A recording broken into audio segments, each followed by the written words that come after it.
उत्तर प्रदेश में पहले चरण का मतदान खत्म हो गया है। पहले चरण से जो हवा बहेगी उसका असर सभी चरणों पर होगा। खासकर दूसरे चरण की सीटों पर तो इनका ज्यादा असर होने वाला है।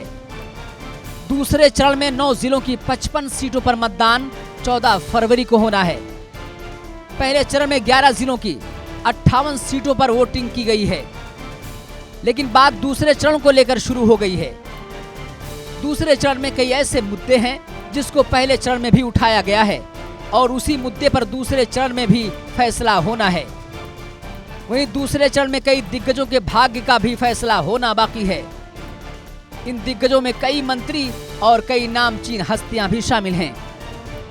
दूसरे चरण में जिन जिलों में मतदान होना है वो जिले इस तरह से हैं: सहारनपुर, बिजनौर, अमरोहा, संभल, मुरादाबाद, रामपुर, बरेली, बदायूं और शाहजहांपुर। क्या गौ हत्या होनी चाहिए? क्या ये अवैध बूचड़खाने चलने चाहिए? क्या कोई भारतीय इसको स्वीकार नहीं करेगा। और वही मैं भी बोल रहा हूं, हम गौ हत्या नहीं होने देंगे, अवैध बूचड़खाना नहीं चलने देंगे, लेकिन अन्नदाता के फसल को भी नष्ट नहीं होने देंगे। और हर गौवंश पर हर महीने हर अन्नदाता किसान को 1000 रुपया भी देंगे, अतिरिक्त देंगे कि वह गौ माता की सेवा करे। एक गाय 1000 रुपया। दूसरे चरण से अंदाजा लगाया जा सकता है कि पहले चरण में जो मुद्दे उठाए गए हैं उसका सीधा सीधा प्रभाव दूसरे चरण में होगा। इसलिए अगर दूसरे चरण को देखें तो इसमें कई वीआईपी चेहरे भी शामिल हैं जिस पर जनता को फैसला करना होगा। नकुड़ विधानसभा सीट से समाजवादी पार्टी ने धर्मपाल सैनी को उतारा है।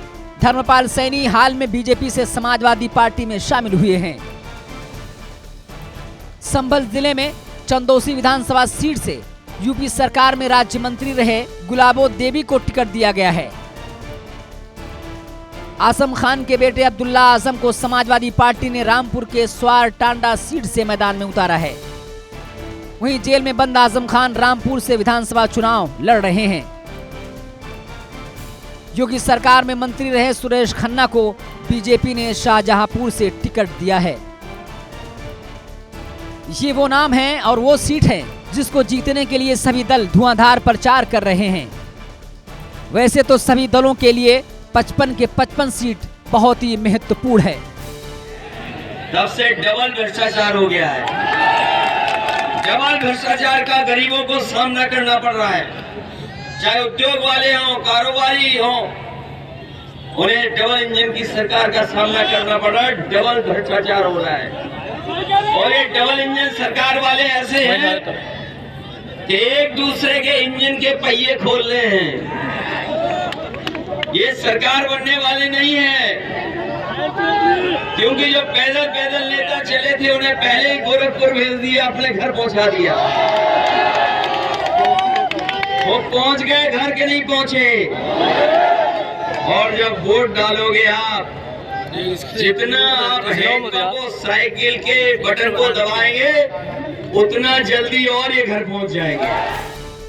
यूपी में जहां जहां पहले चरण में किसान दंगा पलायन के मुद्दे छाए रहे थे, वहीं दूसरे चरण में भी प्रबल संभावना है कि उन्हीं मुद्दों को फिर से चुनाव में उछाला जाएगा।